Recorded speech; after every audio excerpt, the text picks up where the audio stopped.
college town. It's a paradise for young people.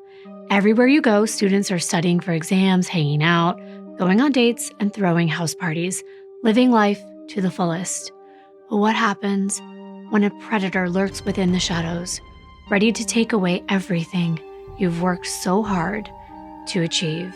Hi everyone, welcome back to my channel. My name is Kimberlea, and if you've never been here before, nice to finally meet you. And thanks to everyone who commented congratulating me on my partnership with Law and Crime. My first video just posted on their channel today, which is Sunday. And thank you for all of the love. I saw a couple of you commenting on there, so I really do appreciate it. We have got another college case today. These are some of the scariest ones to me. It's a time in a person's life when they're just coming into their own, they're making friendships that can last a lifetime. Their parents are sending them away thinking that they're going to come back with a degree that they work so hard to achieve. But instead, in cases like this one, they come back in a casket. And it is heartbreaking. I'm also a little more sensitive right now because I keep thinking back to something that I saw the other day that I cannot shake. We were stuck in traffic, and yes, it's LA. There's a lot of traffic all the time. But it was really backed up, and I just kept wondering what is going on. So of course, being curious, I Googled the exact area that we were in, and I was shocked to find out there was a horrible car accident. I don't drive very often for this reason. I'm so scared of something like this happening. And it was a family, and there were children involved, and thankfully everyone survived, but not without injuries. So of course, I could not get it out of my head because these things happen so quickly. And I used to work in a personal injury law firm, so I also thought about whose fault it was. Because let's face it, not everyone knows that when you are seriously injured, your injury can be worth millions. It may not be the first thing we like to think about, but what is your health worth?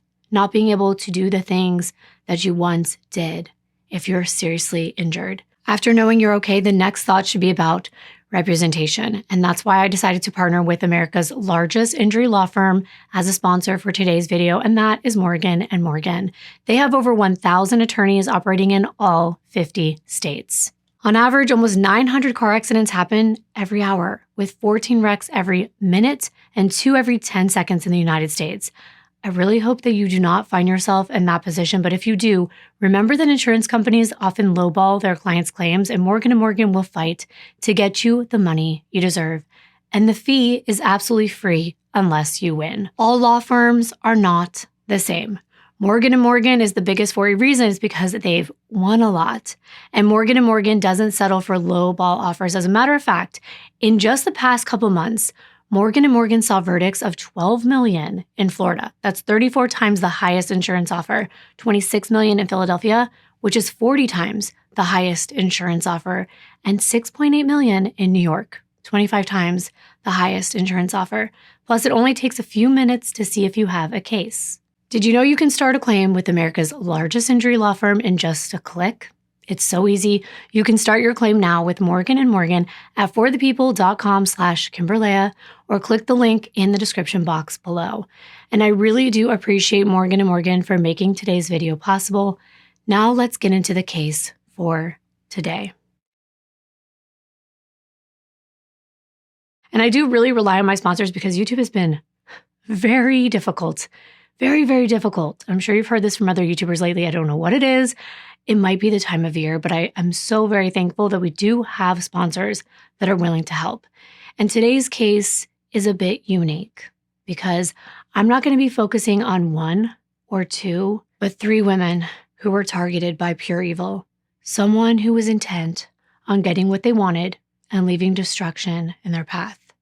First, I want to go back in time to introduce you to the beautiful, vibrant, and lovable Jamie Glenda Hart. Jamie was born on November 14th, 1977 in Normandy, Missouri. It's one of the suburbs of St. Louis, a large metropolitan area in Missouri.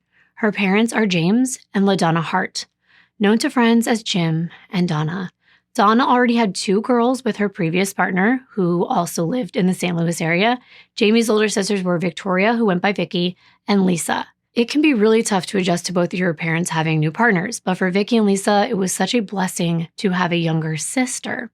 Jamie spent the first years of her life surrounded by loved ones in St. Louis, and only a few years later, Donna welcomed another bundle of joy, Catherine, known to everyone as Katie. She was the youngest of the bunch. And since Jamie and Katie were close in age, they became inseparable. The entire family decided to move to Baytown, Texas, which is a small city with a population of about 80,000 people just east of Houston. It's known for its oil and gas jobs through Chevron and ExxonMobil. There was a huge boom in oil in the 90s, so a lot of families moved there to obtain jobs in the oil industry. It's also super kid-friendly, close enough to the Bay for beach days, and close enough to Houston for shopping and good restaurants and nightlife. Jamie spent elementary school and high school working hard to get good grades and going to church every Sunday at the Cedar Bayou Baptist Church. She was incredibly intelligent and one of those very naturally independent, hardworking people. And I can't say this about everyone, but Jamie was one of those people who are truly set on making the world a better place. As she got older and her sisters grew up, they went to college and they got married. And of course, Jamie dreamed of getting out of Baytown. Her older stepsister, Vicky, stayed in Baytown and got married to a man named Eric Harris, who she had kids with. And her other stepsister, Lisa, moved to Seattle, Washington. Jamie went to high school at Robert E. Lee High School and spent most of her 4 years in French Club and the Drum and Bugle Corps. They performed all over the place, even Disney World and the Orange Bowl. By the time she was a senior, several of her friends were applying for their associate's degrees at Lee College and Houston Community College, but not Jamie, because she wanted to go to a state school. Jamie got into 2 schools, the University of Texas and Texas A&M. Now she had to choose. She had to decide. University of Texas gave her a generous scholarship, which she was pretty excited about. But then there was Texas A&M. And that had been her dream school for years. Not only did it have an excellent biomedical engineering program, which is what she wanted to go into, but the school spirit was unmatched. I didn't know much about Texas A&M, so let me tell you, it starts with the traditions. Football is huge. The fans will stand throughout the entire football game in solidarity with the players. There are yell leaders who are in charge of chanting at every game, and they even have an annual midnight yell practice. I kid you not. Fraternity and sorority life is huge. It's the South and a big tradition in many families. And I haven't even gotten started on their sort of obsession with class rings. Do you remember class rings? I got suckered into buying one when I was in college, even though I attended a very small school that didn't even have a football team or even any sports teams. They are a bit overpriced, but for many people, there's something very special and memorable. They signify their accomplishments, and especially for students at Texas A&M, who are referred to as Aggies, representing A&M's agricultural roots. The A and M in Texas A&M's name stands for agricultural and mechanical, and these class rings encompass the college experience. You can actually identify any Texas A&M alumni by their ring. 95% of students buy a ring. It's kind of a big deal. And now you know. If you have one and you're an alumni, let me know in the comments. Jamie wanted more than anything to be part of the Aggie community. Not only was it a lot of fun, once you were part of the Texas A&M family, you got to participate in all of their ceremonies. So it was an easy decision. Jamie felt that Texas A&M is where she was meant to be. She was so excited when she went to her freshman orientation with her dad. Texas A&M is located in an area called College Station, which is about 2 hours away from Jamie's home in Baytown. Of course, she was going to miss her family, but now she'd gotten the first taste of freedom. She told her dad she would never move back home to Baytown. College Station was the place to be in the late 90s. When Texas A&M was first founded in the 1800s, College Station wasn't even really a town. It was just a train stop. And it got that name College Station because that's what it was, a train stop at a station located to the west of the campus. But in 1996, when Jamie started freshman year, it had grown so big that it touched the nearest city of Bryan. Both towns had a population of around 60,000 people. So combined together, Brazos County was a decent-sized metropolitan area. And today, because so many alumni and football fans have stayed in this area, College Station has a population of a whopping 120,000 people, including the students. And the city of Bryan has a population of 90,000. So it's safe to say there are a lot of people either going in and out of these towns or living there. When the students are gone, College Station and Bryan are ghost towns. But when they're present, it comes alive. It's a college town in every sense of the word and has been dubbed Aggie Land, a safe, fun area with cute coffee shops, events like farmers markets, art shows, and fraternity and sorority members going on dates, partying, going to local bars, you name it. Think of a college town, that's exactly what it's like. For the first 2 years that Jamie was in college, her father actually helped her out with her housing expenses and her tuition. They were super close. They would call each other every day. And Jim would even drive to College Station regularly, and Jamie would come home for holidays and even parts of her summer break. She would tell her family all about her new friends and eventually her new boyfriend, Chuck Cruz. When Chuck laid his eyes on Jamie for the first time, it was like love at first sight. He was head over heels. He described it as if it were the Wizard of Oz. Everything was completely black and white, and then all of a sudden, when he saw Jamie for the first time, his world was in full color. Chuck was 3 years older than Jamie, but that was a good thing because it meant that he was a little more mature. But he was still a little shy, nerdy, but very smart with a stable job, and he had long hair at the time, which definitely set him apart from the cowboy type guys in fraternity. Men with long hair, well, in my opinion, they're just better, but you probably know why.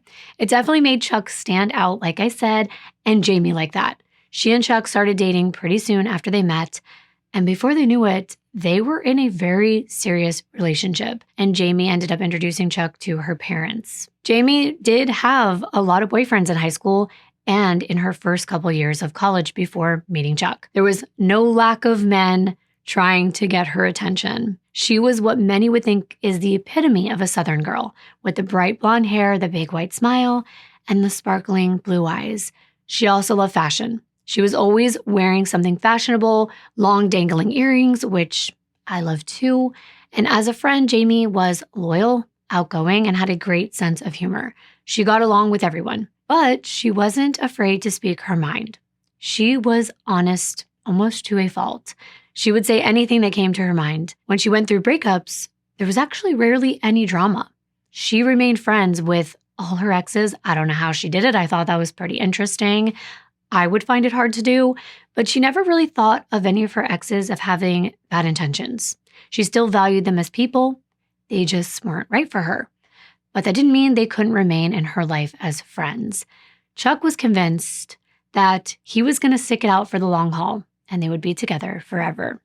Junior year, college bills were starting to catch up, and Jamie no longer had the support of her father. And that's because Jamie's younger sister, Katie, was now in college. So Jim was trying to help her out as the youngest daughter. That meant Jamie was on her own. So she decided it was time to take a break from her studies to work and save up some money. The summer before her junior year, she had decided to find a place where she could live and split the rent with roommates. And she decided on a cute little 2-story, 3-bedroom townhouse on a quaint cul-de-sac only 6 minutes from A&M at 701 Chalet Court on the corner of Welsh Avenue. She would get her own room and share the house with 2 roommates. They were both guys. Their names were Jake Carr and Cody Lemons. When Jamie first signed that lease for the year, she had every intention to continue taking her classes. But it didn't take long for her to realize, like many of us do when we become adults and we take on a lot of responsibilities of our own, that she was finding it hard to pay both her rent and her tuition. So midway through her junior year, Jamie had to put A&M on hold. It was the spring of 1999 when Jamie would have been in her second semester in her junior year. Instead, she was now working full-time as a delivery driver for Papa John's Pizza. And let me know what your first job was. I'm so interested in that. Mine was at a candy store called Sweet Factory in a beachside mall in Fort Lauderdale, Florida. Now, just because Jamie had taken a break from her studies, it did not mean she had given up on her dream of becoming a biomedical engineer. She was still keeping up with all of her readings that the professors had assigned to her friends who were still in their engineering classes.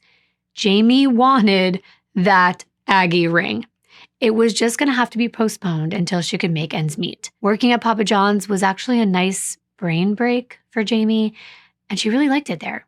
Her coworkers were all around her age, 21, and many people make friends where they work, in the restaurant industry especially. So when Jamie wasn't already hanging out with Chuck, she spent a lot of her time with her coworkers after work. They would go out on the town, grab a bite to eat, or go watch some movies until the early morning hours. She was a night owl. She liked to stay out and stay up late. And I want to take you to April 30th of that year, 1999. Jamie had a normal day at work. She delivered pizzas all over College Station and parts of the neighboring city of Bryan until her shift ended a little after midnight on May 1st. One of her coworkers invited her to go watch the movies with him after their shift got done. I'm going to call him Adam for the purposes of this story. Adam lived at Pierre Place, a 6-minute drive from Jamie's house. And this was completely not unusual. As I mentioned before, Jamie was close with her coworkers, guys or gals, and this would have been typical for her. Jamie went over there, they hung out, watched a movie or two, and she left Adam's house at 4:30 in the morning. Like I told you, she liked to stay out late. This was normal for her, especially when she didn't have a shift the next day. She walked outside of Adam's place, hopped in her light blue 1987 Chevy Celebrity, and took off for home. And remember, this was 1999. Only about 20% of people owned a cell phone. And even then, I'm sure you will remember, they were those big clunky Nokias. There was no text me when you get home. No one had a clue that when the sun came up, Jamie would be missing. Early the next morning, Saturday, May 1st, Jamie's roommates were starting to get worried. They had not seen her car parked outside, which meant she hadn't come home the night before. And at first they thought maybe she spent the night at Chuck's without telling them. But Jamie always let someone know about her plans, and everyone assumed Jamie would be back home after movie night at Adam's. Jamie's roommate Jake called Chuck and asked, "Did Jamie stay at your place last night?" Chuck was getting ready for work by that time, and he said no. He'd been alone most of the night. Then Jake asked if Chuck knew where Jamie was. Chuck said he had no idea.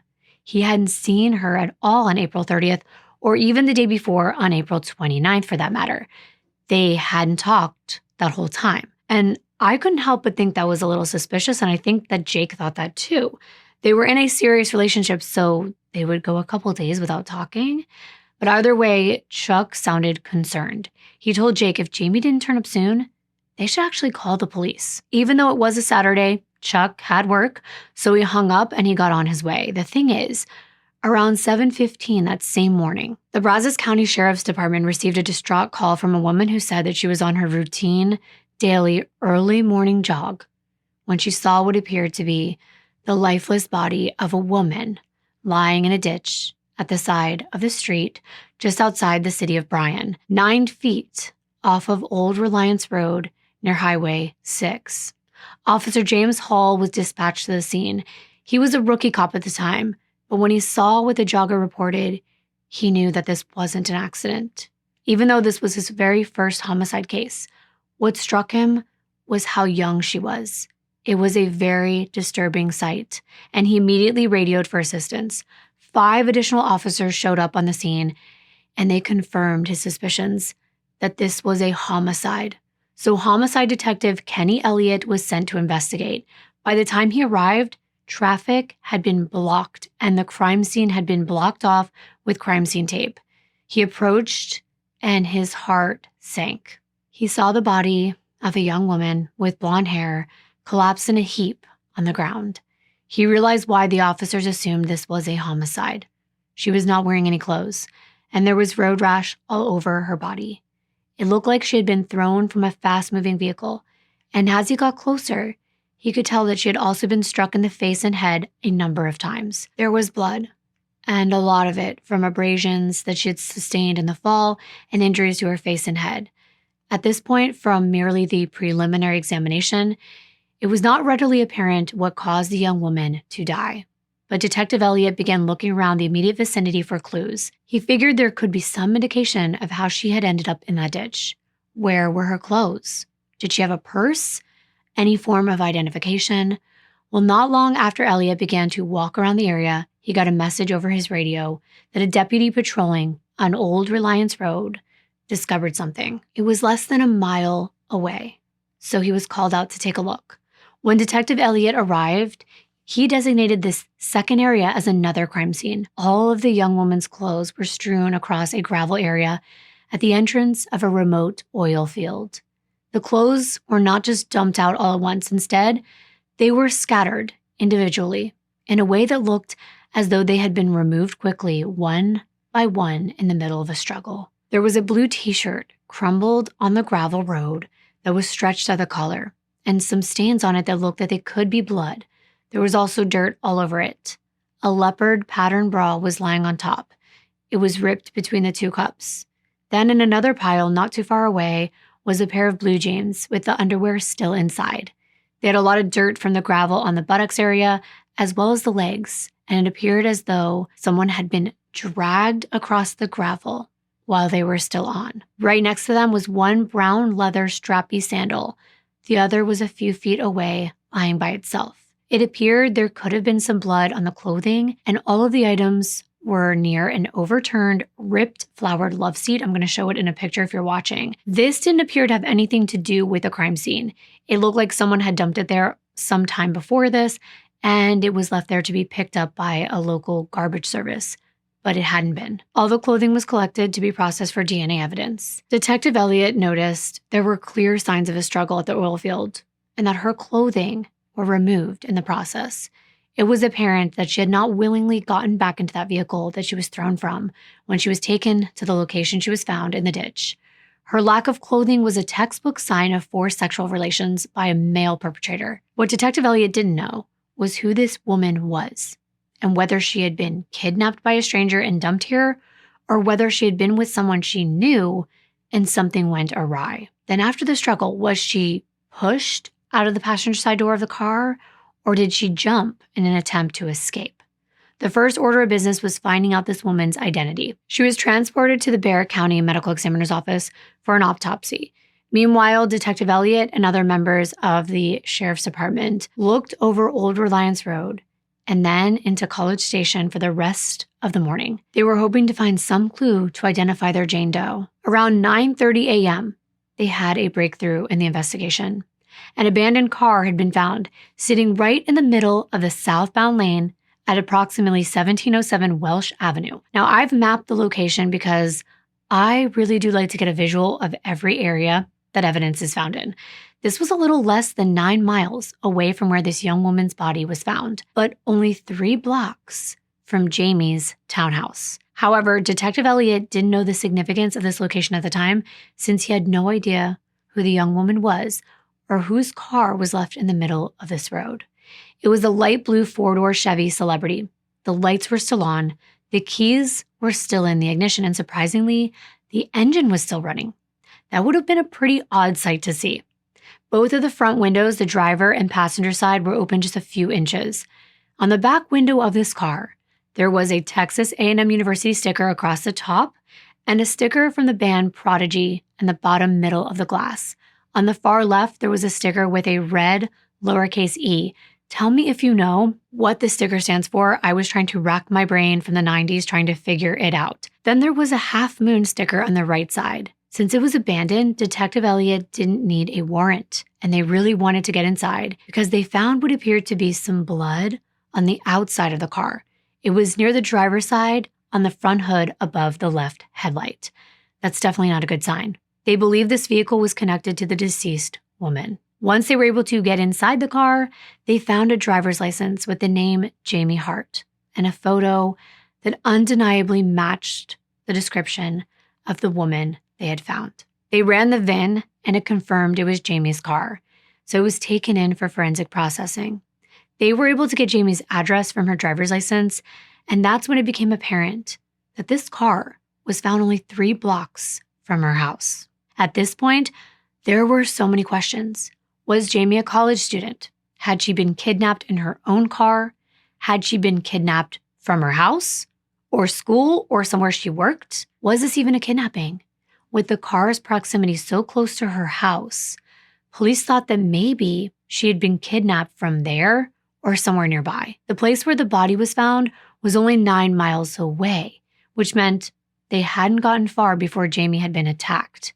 So was there a connection to where the body had been found? These were the things they needed to figure out. So they went to Jamie's front door and met with her roommates. When Jake saw the police, his worst fears were confirmed. His friend, his roommate since August, was dead. He would never get to hear her laugh or her voice again. Jake told the police that Jamie was very savvy. She was self-aware and cautious. She would never put herself in harm's way, and she was pretty street smart considering they lived in a college town where murders weren't the norm. So he did not understand how this could happen. When he was informed that they believed they found her and she was deceased, he was in shock. He kept telling them she would have never put herself in a dangerous situation unless she had no control over it. Detective Elliott asked him if she had any enemies, and Jake was adamant that everyone loved Jamie. Jamie's other roommate, Cody, said that Jamie was always happy. She was one of those people that even if she was having a bad day, she would find a way to joke about it. She always made the best of everything, and they just could not understand how this could happen, especially in their college town. Well, of course, that's what detectives want to know as well. This was not common in a town like this, and they knew that the news would break very soon. It would be hard to keep this tragedy a secret. So Sheriff Chris Kirk, Elliott's supervisor, called Jamie's family in Baytown to give them the news before they found out another way. It was around 10 a.m. Jim picked up the phone and his heart broke. His daughter snatched away from him in an instant. And for what? Why would anyone do this? It just didn't seem real. It's a parent's worst nightmare. No one ever thinks they'll be preparing for their child's funeral and not something like their college graduation or wedding. At this point, the autopsy results hadn't come back, so the police had very few details to share with Jamie's family. But knowing that his daughter had been found without her clothing and that her last moments included a struggle and suffering sent Jim reeling. He didn't understand how this could happen, and he wanted answers and he wanted justice. Meanwhile, Detective Elliott had gone to Jamie's boyfriend Chuck's workplace, and Chuck knew as soon as the police arrived that something bad had happened to Jamie. He told them that he had been worried all morning, and he explained that he had been in a haze wondering what had happened to her and why she hadn't been in contact with him. But he held on to hope that maybe she wasn't answering her phone because maybe she had just slept in late at a friend's house. However, when Chuck learned that his girlfriend had been killed, he said he felt like he had been hit by a truck. He got in touch with Jamie's father as soon as he found out the news, and Jim didn't hesitate to invite Chuck to drive down to Baytown and spend the rest of the week with Jamie's family as they grieved together. Jamie's 3 sisters were there, and they spent the week telling stories about Jamie and trying to come to terms with this gigantic hole in their lives while they waited to get additional information about her killing. Her sisters remember when Jamie's mother came home with all of Jamie's belongings. She just sat on the floor with Jamie's brush in her hand, just crying and crying. And that is so sad. When Jamie's best friend received this news, she didn't believe it was true. She was unable to contain her sadness and shock. She had just asked Amy to be in her January wedding. Now, she said through tears that there would certainly be a void at the wedding without Jamie there. She called her a wonderful person, and she thought it was really scary that the authorities didn't know who did this, that someone was still walking around out there. To further their investigation, police began to canvass the neighborhood around Welsh Avenue, where Jamie's car was found, and around Chalet Court, where she lived, to see if anyone had witnessed a kidnapping or seen someone park that Chevy early in the morning on the 1st. They talked to hundreds of people in College Station, hoping someone had seen something or heard a scream, but nobody said they were awake at the time and they didn't hear or see anything. Authorities put out a call for tips in the paper, offering up to $1,000 cash reward, and as usual, the tips came flooding in, which took a long time to process. The autopsy results were not released for quite a while, and in that time, the DNA results came back for the blood on Jamie's clothes and her car. It belonged to her. However, there were no fingerprints in that Chevy, so whoever had dropped off the car on Welsh Avenue had been careful not to leave a trace of evidence behind, unless it was Jamie herself, and then the car had been wiped afterward. They still had no clue how it got there. It could have been that Jamie had made it to that area right near her home after leaving Adams, and for some reason, she stopped the car for a stranger, and that person ripped her from the car and put her in their own vehicle, and that's why it was still running. Or maybe Jamie never made it to this location at all. Maybe the person who assaulted her was someone she knew, and they took her from somewhere else and deliberately left her car right near her house to throw off the investigation. It could also be a mere coincidence that the car was found there Many students live right in that same area. So maybe it was just abandoned close to where they lived so they could escape on foot and go back home as soon as possible. The investigation seemed to reach a dead end, at least as far as forensic evidence was concerned, until Jamie's autopsy came back. And what they found, it's heartbreaking to talk about, knowing all the pain that this poor girl went through. It's probably not a surprise considering we know that she was not clothed, but Jamie had been sexually violated, and the medical examiner found evidence of semen present on and in her body. She had road rash all over, and most of the scrapes and abrasions were on the back and front of her, as well as deep lacerations on both of her knees. Her skull had been fractured and her neck dislocated. The medical examiner stated this could have occurred as a result from being thrown from a vehicle onto the road. This led to a brain injury and severe swelling, to the point where she developed a secondary brainstem hemorrhage. The fact that this hemorrhage happened meant that she was alive for about 20 to 30 minutes after falling from the car. Scared and alone in the dark, somewhere between the hours of 4:30 a.m. and 7 o'clock in the morning, I just cannot imagine the pain that she had to go through and the fact that she was just lying there all alone. It's unimaginable. Her death was, of course, ruled a homicide, and whatever monster did this to her had to be brought to justice. Detective Elliott still had to wait a couple more weeks to see if the male DNA matched up to any existing criminals in his database. But it was 1999, so of course, there actually wasn't a huge catalog of people back then, but it did still take some time to process. This was the biggest news story. It was the front of the newspapers in town. Everyone was on edge. Students no longer wanted to go out alone or at all. And everyone was hoping the person that did this was a drifter, someone that didn't live in College Station, and certainly not a fellow Aggie. They didn't want to think that any one of them would be capable of something like this. Detective Elliott began having serious sit-down conversations with all the people in Jamie's life. Jamie's roommates had solid alibis. When they said Jamie had been at work that evening, Elliott went to the Papa John's, and it turns out Jamie had been a lot of places that night. Remember, she was a delivery driver, but Papa John's luckily had a catalog of all the addresses and telephone numbers of all the places Jamie had delivered pizza on Friday, May 30th. Detective Elliott canvassed all of those locations, hoping someone would see something that they thought was suspicious or may have seen Jamie take a wrong turn or something. But Jamie hadn't stayed in one specific area that long, and most of those people had alibis. It was near finals time, and many students were having pizza study parties where they were cramming for their final papers and things like that. So Detective Elliott took DNA samples from anyone that was willing to give a sample until he felt like he'd ruled out all of Jamie's customers. In terms of Jamie's coworkers, like her roommate said, everyone adored her. And someone had overheard that she was going to Adam's to watch a movie that night. Everyone said that she and Adam had been friends for a long time, and they would hang out frequently after work on a regular basis. So Elliott called Adam in for an interview. This man seemed to be seriously grieving. He told Detective Elliott what we already know, that Jamie stayed at his house to watch movies between about 1 o'clock in the morning to 4:30 a.m. But when Elliott asked Adam for a DNA sample, he refused, and this was a red flag. But I want to point out it's not that uncommon. Especially in Texas, there are actually a lot of people concerned about safety and privacy rights.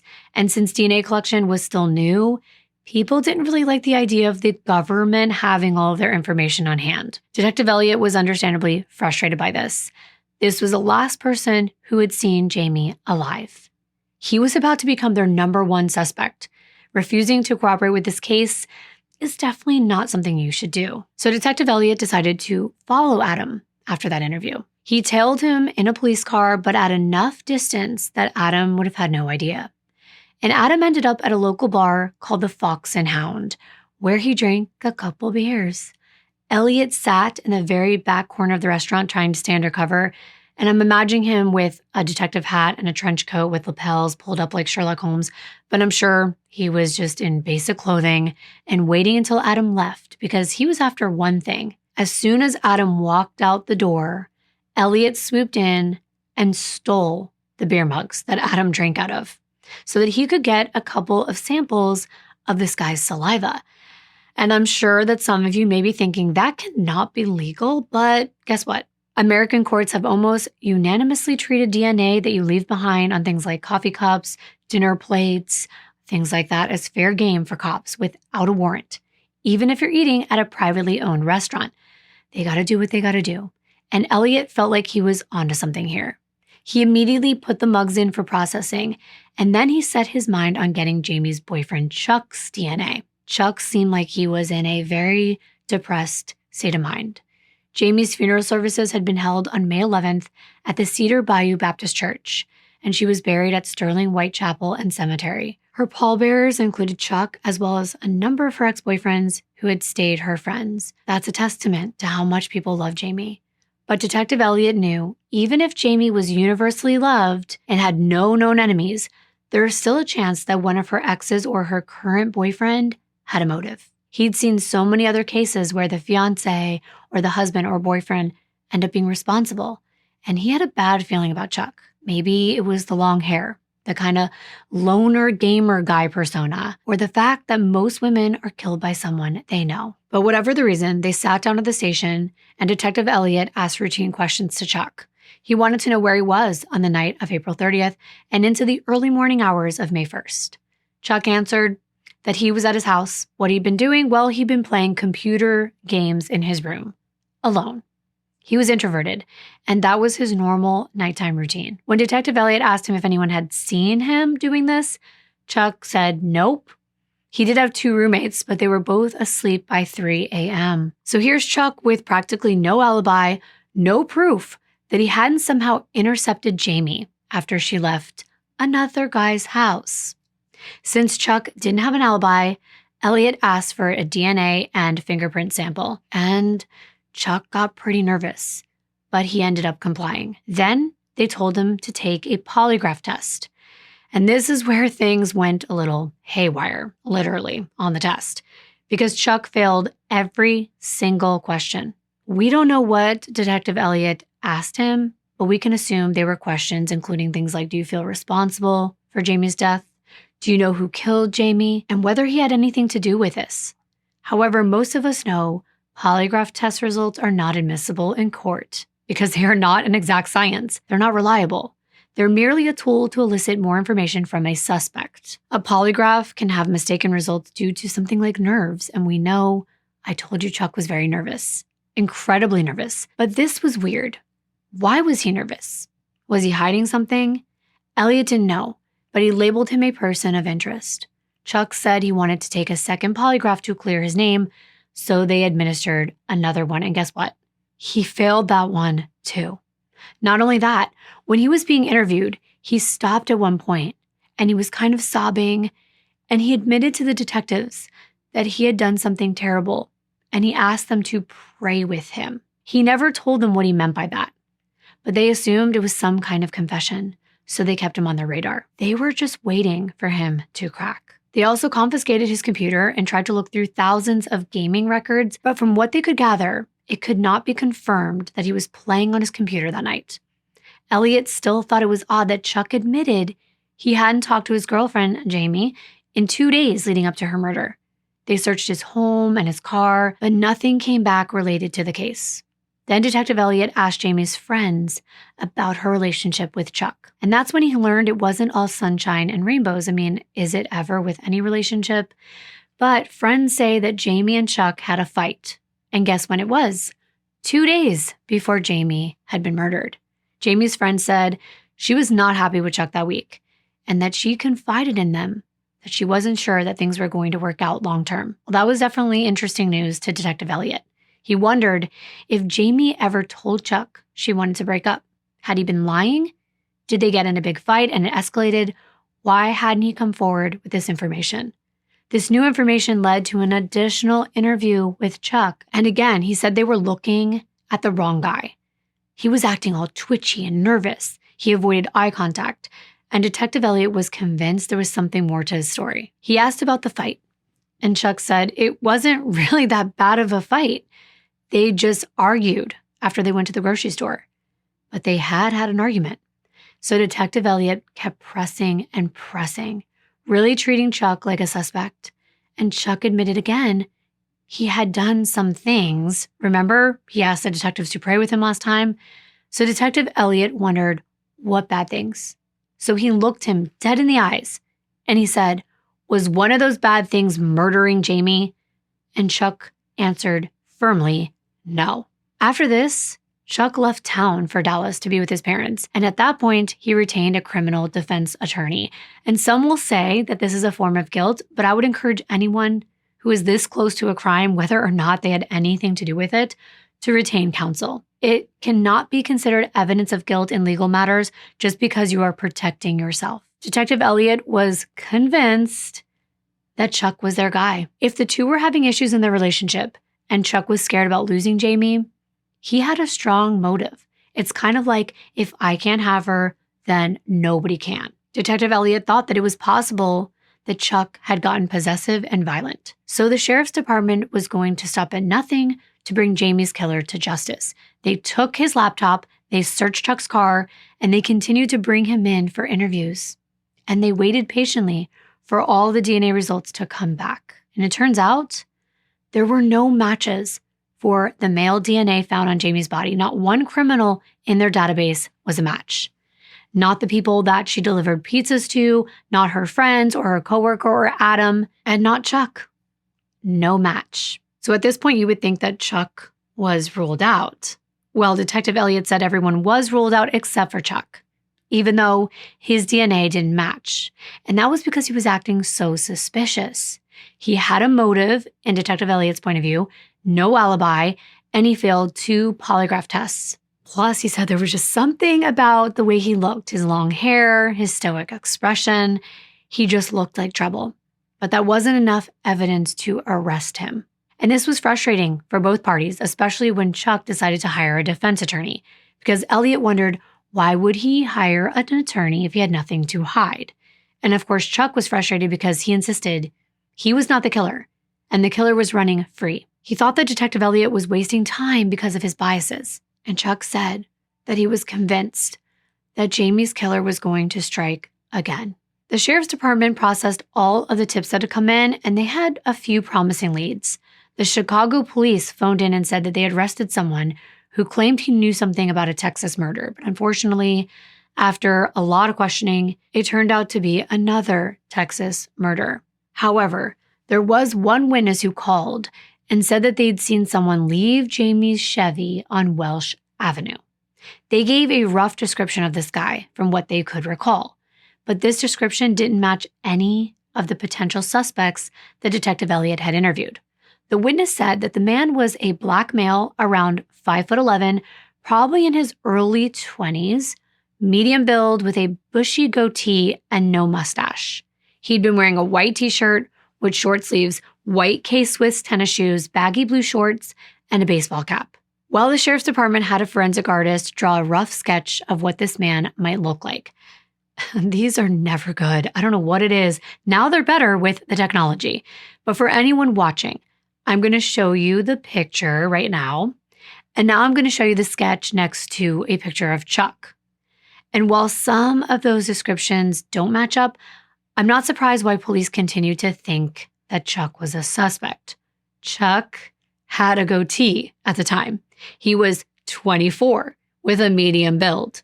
He wasn't black, but there was just something eerie about the eyes. Or maybe the drawing is just a little eerie itself, but the stare, it just gets to me. Something about the drawing doesn't look human. But did it really look like Chuck? I don't know. Maybe he could have appeared to have darker skin at night, who knows? Now it had been a few months since Jamie's murder. By the time the sheriff's department had the sketch and put it out in the local newspaper, including the Bryan College Station Eagle, which serviced the entire county, they were hoping that someone, a friend or family member, would recognize the person in this photo. The newspaper covered a few other unsolved murders from the early 90s, and people started to wonder if Jamie's murder could be connected to those. But there wasn't enough evidence to go on, and none of the murders seemed similar enough to be something like a serial killer. None of the articles led to promising tips. It was mid-August. Without much to go on, and months after Jamie's murder, Detective Elliott figured more eyes on the case wouldn't hurt. So they referred Jamie's case to the Texas Major Crimes Assessment Committee, the Texas Rangers, and the Texas Department of Public Safety. They were all analyzing the data. Then Jamie's friends got together and they offered a $10,000 reward to anyone who had more information that would lead to solving this crime. But 6 months after Jamie's murder, not one arrest had been made, and rumors were swirling around College Station and the town of Bryan that Chuck was the one that done it. Detective Elliott wanted to get Chuck in front of a grand jury since he was acting more and more anxious over time. Had his DNA results been a fluke? Of course, we know that DNA testing is incredibly accurate, so that was unlikely. And Elliott tested over 80 people, hoping for a match with 0 results. And over time, it seemed like the perpetrator hadn't even been part of the Texas A&M community. After all, Jamie had been found on the side of the road. Maybe the murderer had just been passing through town, like the residents had hoped. This was wishful thinking. It's always scary for a community when things like this happen, especially in Aggie land, a university town where everyone had school spirit in common. But I'm going to remind you again that Texas A&M is in College Station, but the city of Bryan is so close to College Station that a lot of students choose to live there as well. Since all of this is in the same county, cases found in rural areas right between the two cities, just like Jamie's case, are covered by the Sheriff's Department. But the Bryan PD and the College Station PD are still 2 separate entities. Sometimes these 3 departments talk to each other, but sometimes they don't, because there are so many calls made for petty crimes. Alcohol calls are typical. Disorderly conduct, being under the influence, DUIs. It's a college town. That means that each department is pretty busy. And having a community of terrified people means you're going to be working overtime. Jamie's friends were still grieving and hoping that someone would be caught. Her roommate, Jake, said that learning about Jamie's death was like sitting on a grenade. It was just so unexpected and brought so much pain and destruction all at once. And it wasn't over yet. Just a year later, in May of 2000, Jim, Donna, and all of Jamie's sisters still thought about her every day. Just a month earlier in April, they celebrated her life at Texas A&M's annual muster ceremony. It's one of those traditions I talked about Jamie wanting to be a part of when she decided to go to Texas A&M, but she could have never imagined that she would be part of it in this way. Every month at A&M, there's a silent ceremony called Silver Taps, where they honor students who have passed away. And every year there's a huge vigil held for alumni and students, and that's the one I'm referring to that happened in April of 2000 called Muster. All over the world, groups of Texas A&M alumni read out a list of names of students and alumni who passed away, and everyone stands in solidarity and remembrance. Jamie's family gathered on Kyle Field, and the speaker performed a roll call for the absent. They lit a candle for her, and when her name was called, they said they were here. Jamie would have loved it. She wanted more than anything to be part of Aggie alumni and to be part of something greater than herself. It was graduation season at the time, and over a year had passed without the case advancing. Police were concerned that Jamie's case had gone cold, and they might never find the perpetrator. Even worse, another College Station woman might fall into harm's way if this person decided to strike again like Chuck had stressed to detectives that he thought he would. Detective Kenny Elliott was still trying to get Chuck in front of that grand jury, and there still was no evidence to prove that Chuck was connected to the crime. The search of his car didn't lead anywhere, and he actually had been logged onto his laptop in the early morning hours when Jamie was killed. But there was nothing confirming or denying he was asleep at 4:30 in the morning. A year after Jamie's murder, on May 28th of the year 2000, 20-year-old Texas A&M student Kristen Lancaster was invited to hang out at a friend's apartment in the Duchenne apartment complex in College Station. Duchenne, the West Side Drive apartments, and Jamie's townhouse on Shallot Court were all about a 10-minute drive from one another. Kristen didn't know Jamie, but coincidentally, her brother used to work with Jamie before she was murdered, and she will never forget when Jamie passed away. Kristen's brother came home from work and he was incredibly upset and scared. The two of them spent the next few months looking over their shoulders, double-checking their doors and surroundings, and they couldn't believe a tragedy like this had hit so close to home. They were shocked it would happen in College Station where they always felt safe. By the time a year had passed, the fear had died down, but all of it was going to come bubbling up again when Kristen pulled up to Du Chen Apartments. It was like she was living the nightmare all over again. There were police cars everywhere, crime scene tape, ambulances, people dusting for fingerprints. It was like something you would see on a crime show and never something you expect to see in real life. Earlier that morning, at 4:50 a.m., someone at the Du Chen Apartments called 911 to report smoke coming from one of the units. Firemen Robert Mumford and Leon Moore responded to a call with their fire truck. They figured it was their usual call. Some rowdy college students had accidentally lit a dumpster on fire or something like that. This was a very lively area with lots of big college parties on a regular basis. When they arrived, they saw smoke filtering out of a partially open window right next to the front door of an upper-story apartment. Firefighter Mumford went up the stairs and assessed the scene. He was trying to look through that window, but the smoke was heavy and it was dark inside. The window screen had been folded outward. I do have a picture of this, so I'm going to try to show you what I mean. And it actually appeared that it had been slashed open, like there had been some kind of break-in. He called down for firefighter Leon Moore and Police Lieutenant Bobby Rogers to join him. When they opened up the door to apartment 52, it was pitch black inside, and the fire looked like it was coming from a bedroom. Lieutenant Rogers pulled out his flashlight, trying to see through the haze of smoke. There was an awful smell coming from the room. This wasn't just the smell of fire. It was a distinctive smell. If you've ever smelled it once, you'll never forget it. It's the smell of death. It's the smell of burning flesh. Once they got inside that bedroom, it was clear there was a fire burning on the carpet. And once they extinguished the flames, they could finally see where the smell was coming from. And it was a horrific sight. There was a young woman lying on the floor at the edge of the bed, nude from her waist down and partially propped up. It was obvious that she was no longer alive.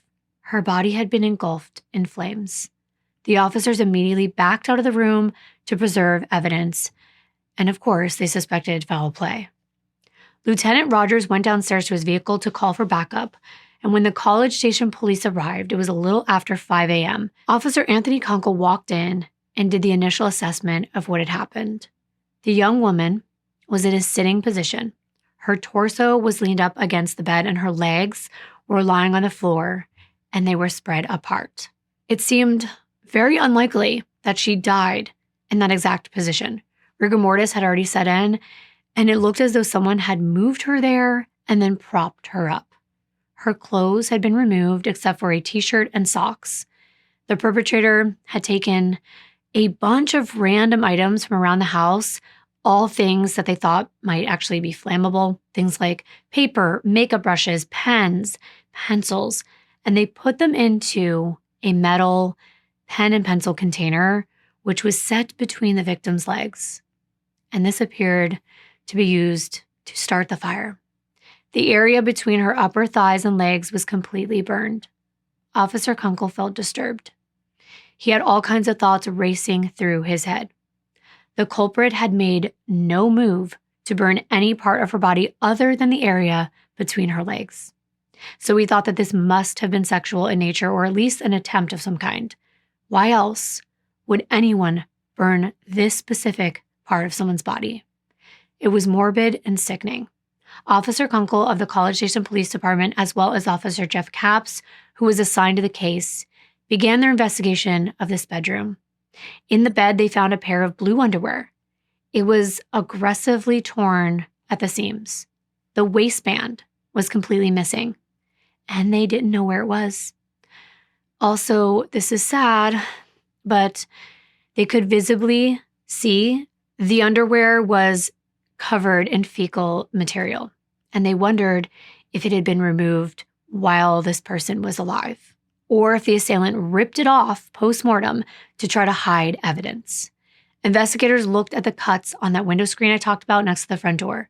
They figured the perpetrator had cut the screen from the outside, reached through the open window, and unlocked the door and got in. But was it a break-in, or was this a ruse? Had the woman known her attacker and let them into the apartment? And this definitely seemed like it was her apartment based on things like her makeup collection, her jewelry. But they looked in the bathroom and the toilet seat was raised.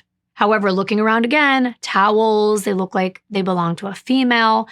They were all the same pattern and thrown across the floor, and they reeked of cleaner. The fire alarm had been completely torn off the wall and thrown in the sink. They wondered how long ago this fire had been set. It was really hard to tell. As for the towels, it seemed like this woman's attacker had tried to clean up some fingerprints, because when they checked for fingerprints, they realized this person had been very thorough and not left much evidence behind. In the kitchen, the contents of the woman's purse had been dumped out, including a wallet and checkbook. They were able to identify her from looking at her wallet. Her driver's license was inside. Her name was Carolyn Diane Casey. She had been murdered and possibly violated in her own apartment. Police determined her car keys and her house keys were missing, but that other valuable things in her house had not been stolen and her car was still in the lot. It did not seem like a robbery. It was much more calculated. From what Officer Kunkel and Capps could gather, someone had broken into Carolyn's apartment, brutalized her, and tried to erase the evidence by setting the apartment on fire. Also, there were knives missing from a knife block in her kitchen, and when the police searched, they found a knife under Carolyn's bed, which seemed like an odd place for a knife to be. They wondered if this had been used to tear off her underwear or cause any injuries, or if it was the one used to cut the screen. If it was used to cut the screen and it had come from her own kitchen, that's why I said it might be a ruse, because they were thinking this could have been staged to look like a burglary. So they collected all the evidence and continued to search the apartment for DNA. They took Carolyn's body and transported it to the Bexar County Medical Examiner's office for a full autopsy and an official confirmation of her identity. So I want to tell you about Carolyn Diane Casey. She was an all-American girl born on June 28th, 1978. She was born in Lawton, Oklahoma, and her parents, Anita Kennedy Casey and Larry Casey, lived there for the first 8 years of her life. She was the tiniest little baby, and she was so loved by her family. Anita and Larry were hardworking, church-going people, and they loved children. They welcomed their second child, Amanda, into the world a few years after Carolyn, and Carolyn doted on her little sister. They were in each other's corners through thick and thin. Carolyn was 8 when the family moved to Abernathy, which was a tiny little town in upstate Texas with a really good school district. She grew up with a few close friends and small classes and went to First Baptist Church with her family every Sunday. When Carolyn was in middle school, the family moved again, and this time they settled in none other than College Station. She wasn't the biggest fan of huge public schools, so she enrolled at Timber Academy for her high school years. Timber is a non-traditional high school where students work at their own pace, and they could personalize their educational experience. It was different from a disciplinary program or a GED program. This was about tailoring each teaching to each student and required rigorous applications to get in. Carolyn excelled in all of her classes, and after she graduated, she began working at the Preschool Child Care Center at First Baptist Church in College Station in 1996. She taught classes to preschool-aged kids while their parents were at work, and she loved children. It was a great way for her to stay connected with her family and her faith as well. Everyone could tell that Carolyn was wonderful with kids, and she wanted to be a mom someday, and they knew she would be great at it. She was such a giver. And just like Jamie, she didn't have any enemies. She trusted that deep down humans were good. 3 weeks before she was found burning on the floor of her apartment, 21-year-old Carolyn had just been hired as a part-time floor manager at Big Lots, which is a discount retailer also in the College Station area, only about 15 minutes from her home. Outside of work, Carolyn had a wide network of friends who loved her, and she was still very close to her parents and her sister Amanda. She was known for her bubbly personality, her laughter, her golden blonde hair, and her pretty blue eyes. Carolyn didn't usually go out to parties and bars. She preferred to stay home and go to work and keep to herself. But when she did go out, she liked to let loose, and she enjoyed socializing with friends. Now she was dead, and everyone was left wondering, how could this happen? Early in the morning on May 28th, after Carolyn's body had been found, her family was notified. Larry, Anita, and Amanda were waking up early, enjoying their Sunday before going to church. That's when they received the call, a call they will never forget. On the other end, Larry heard the words, "Is your daughter Carolyn Casey?" When he replied yes, Officer Jeff Capps said, "There has been an accident and your daughter's dead. A fire, and it's being investigated as a homicide." Immediately, Larry was in complete denial. His oldest daughter, the most responsible and hardworking, killed in a fire? At only 21 years old, it did not make sense. How? When Amanda heard the news, she screamed so loud, her ears started to ring and she collapsed. She couldn't believe her sister was actually gone. Anita couldn't stop thinking about those words. Your daughter is dead. They hoped there was some kind of mistake. It wasn't until Amanda called Carolyn's apartment and the phone just kept ringing and ringing that everything became real. That they would never hear Carolyn's voice ever again. Carolyn's parents couldn't believe it. Her mother had to be physically picked up from off the floor. They all got into the car to head to the morgue to identify her body, and as they drove, they were silent the entire way.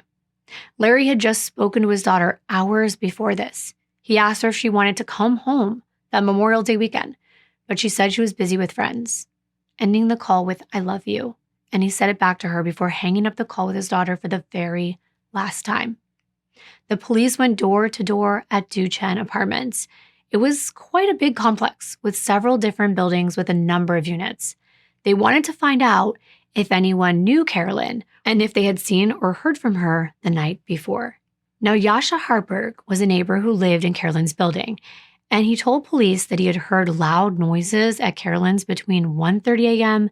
and 2 o'clock in the morning, so that 30-minute period. He heard a thudding sound over and over again, but it seemed to end as soon as it began. So Yasha went back to sleep. This narrowed down the time frame that Carolyn could have been killed. But it was hard to know if thudding was the sound of a struggle or if that was around the time the man had pulled the fire alarm out of the wall. In less than an hour of going door to door, Detective Capps also learned that there had been a big house party the night before, only 2 buildings away in the same complex. The host was a guy named Chris Hiles. Detective Capps went to Chris's door and interviewed him right there. He said he was a friend of Carolyn's and that she was at his party. Chris explained that on Saturday, May 27th, he invited her to his house to party with him, his roommates, and a bunch of other friends, students, and residents of the community. He lived only 2 buildings down from hers at Duchenne apartment complex, so she didn't have to worry about getting a ride home to get home safely. She could just walk. That night, she planned to have a couple shots and celebrate her new job. Carolyn walked over to Chris's, but before she knew it, it had been a few hours and she had had a few too many drinks. I'm sure many of us can relate, where we go a little bit wild and then we have a great story and hangover the next day.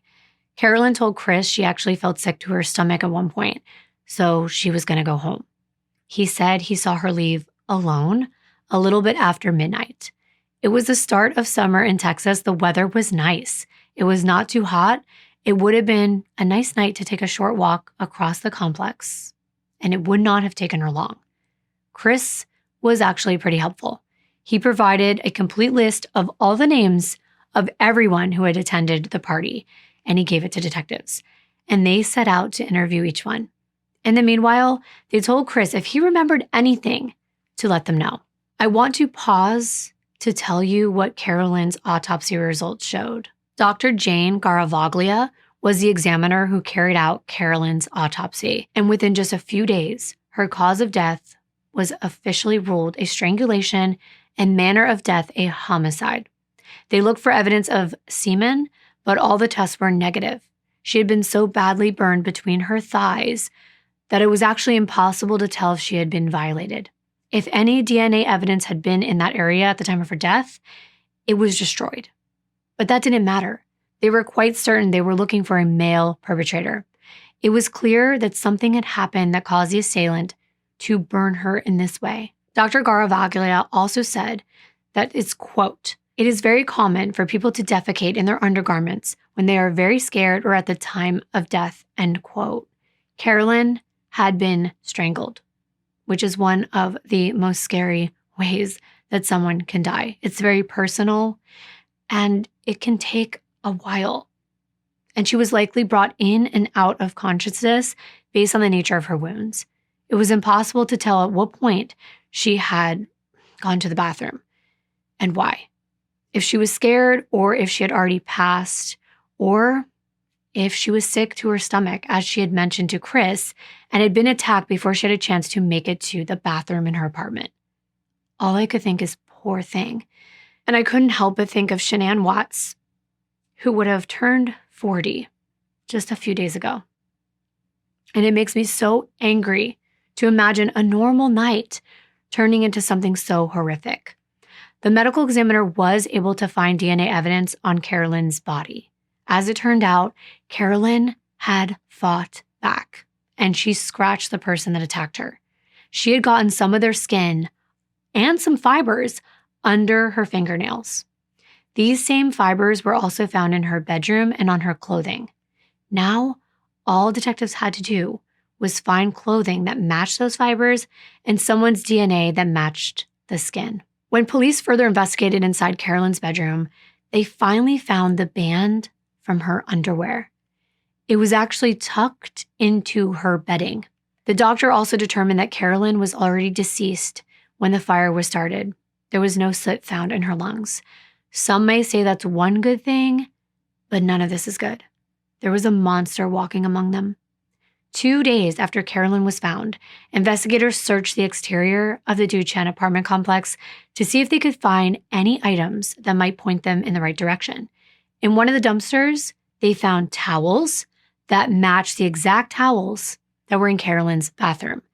And they found her car keys and her house keys thrown away. It's interesting because why would someone take her keys in the first place?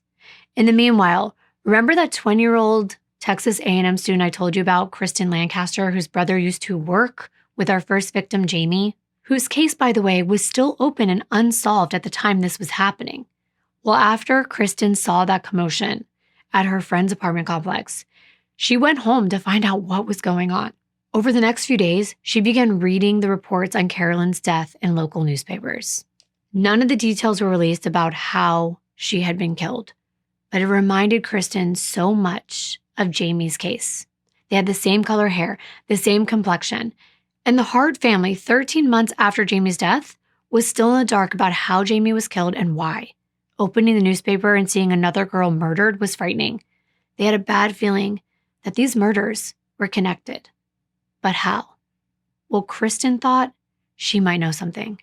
No, she wasn't trying to be an armchair detective, not that there's anything wrong with that, or a web sleuth like we have today, but Kristen was suffering from PTSD from a horrific experience she had back in October of 1999, just 6 months after Jamie was killed. Seeing all this in the news, and when she pulled up to her friend's apartment, she was taken right back into that scary headspace when she was once fighting for her own life. Kristen Danette Lancaster was born on October 30th, 1980 in Bryan, Texas, where she grew up. And in 1999, she was an 18-year-old still living in the area. She went to school at Texas A&M and worked part-time as a server. By her birthday month, in October 1999, the fear surrounding Jamie's murder had died down, and many people had moved forward. 18-year-old Kristen felt the same way. She wanted to enjoy the beginning of her college experience. On October 23rd, Kristen's friend invited her to a house party at a Bryan apartment complex on Wayside Drive. It was at the Sandalwood Gardens Apartments at 505 Wayside Drive in Bryan, Texas. It was the weekend, and Kristen seriously needed a break after midterms. When Kristen finally showed up at the house party, music was playing, and people were already a few drinks deep. Kristen's friend, the owner of the apartment, let's call her Jess, she was busy chatting with her boyfriend. So Kristen struck up a conversation with a guy that she didn't know but was hanging out with everyone. They were both drinking, so they were just kind of exchanging small talk. The guy seemed outgoing and well-spoken. As he was mumbling to her about the things that were going on in his life, Kristen heard him mention he was 24, he had been married once before, and he was young at the time and made some mistakes. He mentioned things like not being a good partner to his wife, but now he found God and was living his best life. Kristen felt refreshed by how open he was. Not everyone can have these deep conversations so quickly, Unless, of course, they're under the influence. And I'm sure most of us have either seen these kind of people in person or on TVs or movies, kind of pointless exchanges that in the moment the person just wants to feel accepted and heard. Kind of a confession of things, regrets, and hoping to get some words of compassion or understanding, especially considering Kristen was an attractive female. And it seemed like this guy was being a little flirtatious, but all very polite. Then all of a sudden, Kristen's friend who had invited her to the party, Jess, she got into an argument with her boyfriend and things escalated into a yelling match. And it didn't help that they were both under the influence. The party ended immediately. No one wanted to get in the middle of what was happening, so they all called rides to get them home. But Kristen was concerned for her friend. She wanted to be there just in case something escalated and the police needed to be called. So she stuck around and sat outside on Jess's porch with the guy that she had met that night. They kept Jess's apartment door open just a little bit so they could hear what was going on in case anything happened. Meanwhile, Kristen and the guy from the party continued to make small talk. She was more interested in hearing what was happening with Jess, so she was kind of only half paying attention. After a while, when nothing really escalated, Kristen said she didn't want to just sit there and eavesdrop on Jess and her boyfriend's whole argument, but she didn't want to leave either. Well, Mr. Friendly was like, you know what? It's getting a little chilly. My place is right upstairs. Why don't you come up there? We can hang out. We can talk until their arguing is done. Or if the argument gets worse, we can race back downstairs or call the cops. This sounded like a good solution. Kristen didn't want to intrude on Jess's situation, but she felt safe since she wouldn't be that far from her friend's place, and the guy had routinely been making her feel more and more comfortable throughout the night. So they walked up the steps. He opened the door, and then, like a switch was flicked, he pushed Kristen inside. Wow. This happened so fast, the guy just turned and slammed the door shut and locked it.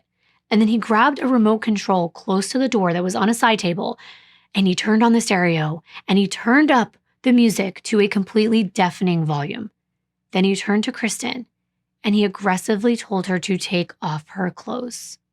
Of course, Kristen was shocked. She could barely hear herself think, much less hear him over the music. So she thought he had to be joking. And if so, it wasn't funny. She tried to get to the door, but he pushed her away and he continued to demand that she get undressed. And that's when she realized that something horrific was about to happen to her. She kept refusing. And as she did, the man got closer and closer. Then, when he was close enough, he reached out and wrapped his hand around her throat and squeezed firmly until Kristen couldn't breathe. She was afraid for her life. She thought this was the end, that he was never going to let her go. But all of a sudden, he loosened his grip, and when he did, she screamed as loud as she possibly could. But he quickly reached out and started choking her again. Then, he was so strong, and she was so much smaller than him, he actually lifted her up by the throat and took her into the back bedroom, and she blacked out. This must have been absolutely terrifying. Now, I am about to go into the details about what happened to Kristen, but because I know that some of you may have been victims of the same type of crime, and it can be triggering, if you do not want to hear this, you can skip ahead to the timestamp on the screen, and I'll be as quick as I can. Kristen was incredibly smart and quick on her feet, and her actions saved her. She took every opportunity she could to stall her perpetrator. First, of course, she argued with him, saying that she did not want to take her clothes off. She said, "I'm not going to do it." But he looked at her with these evil eyes, and he said, "You're going to do it." She knew she had to comply. But when she did, she took off her clothes as slowly as she could. Then when he was trying to get on top of her, she looked at him, and she said, "You don't want to do this." He stopped for a minute. He's like, "Why don't I want to do this?" And that's when Kristen came up with a lie. She told him that she had HIV, hoping that he would decide this was not worth it. He stopped, and she saw him thinking about it for a second, but it didn't work. He looked at her and he said, "Well, guess what? I have it too." Ugh. And then he lunged forward and he got on top of her. Kristen then tried to talk to him about God. She asked him, "Is this what you were talking about when you said that you had found God and you were working on yourself?" This actually did make him stop, and he got off of her. At which point she was able to get off the bed and she started to stomp loudly on the floor. She was strategically making it look like she was stomping to make a point. Like, why would you do such a thing? Just stomping the ground for emphasis. But really, she was trying to alert her friend Jess downstairs. But this set the guy off again, and he began to reach out and touch her sexually. She described the feeling of his hands around her neck again, so tight that she thought the bones in her neck were going to break. When she told him that he might kill her, he said, "Do you think I actually care about that?" So he did have the intention to end her life. He didn't care about her at all. He just wanted what he wanted. And by the way he calculated his movements, bringing her in and out of consciousness, to her it seemed like he had done this before. When Kristen blacked out and came to again, he was just starting to unbuckle his belt, and she assumed he would hit her with it. But then he got up, told her to be quiet, and ran from the room. At this point, she screamed, call the police, over and over again. But to her surprise, the police were already there. Like a scene in a movie where the main character is too close to an exploding bomb and their hearing goes out and everything's fuzzy. Kristen was trying to figure out what was happening. She could hear voices of the man who had tricked her and several police officers, who she would later learn were members of the Bryan PD. It turned out her friend Jess had called 911, and she reported hearing a woman screaming in the apartment above her. When police arrived and knocked on the upstairs apartment door, they heard that loud music. They heard a scuffle inside, and then a woman yelling to call the police. They heard a stomping sound, and when the door was opened, the man behind it was agitated and aggressive to the point of violence. They immediately handcuffed him in the main room, and in the bedroom, they found a partially clothed young woman on the floor, shaking uncontrollably in the fetal position.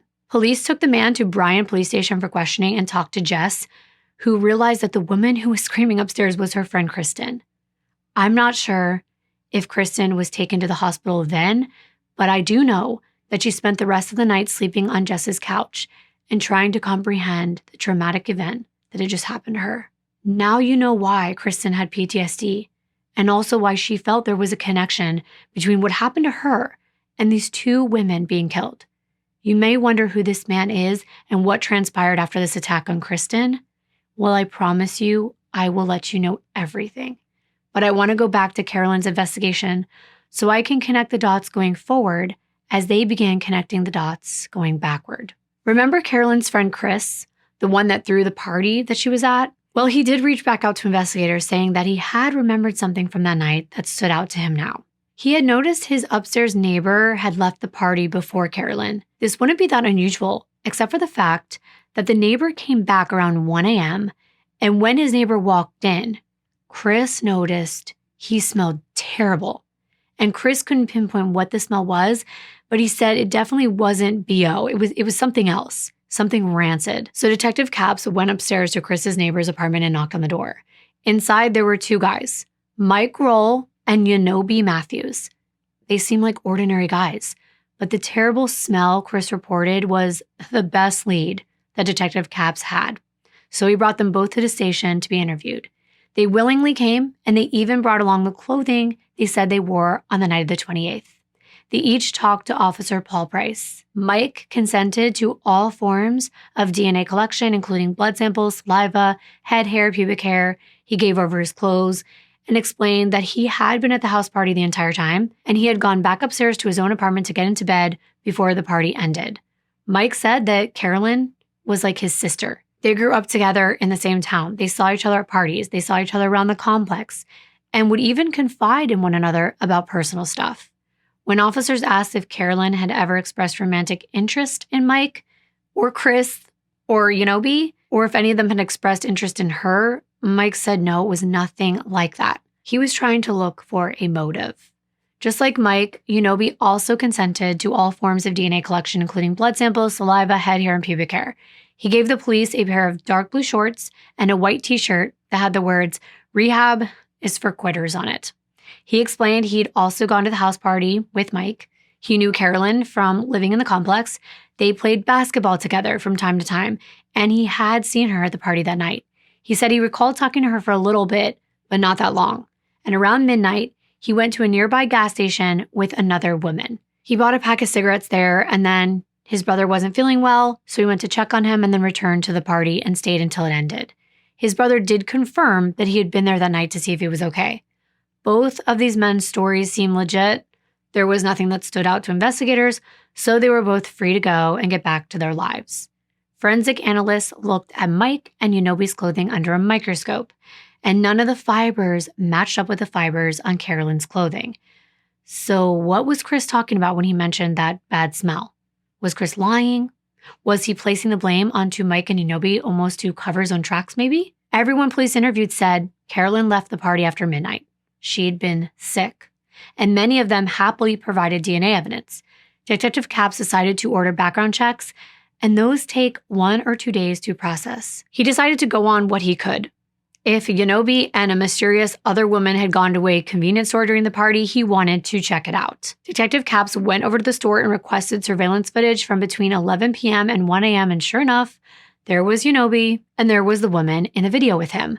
But when he watched the video, Unobi was wearing different clothing. It wasn't a white shirt and blue shorts like he said and he had provided.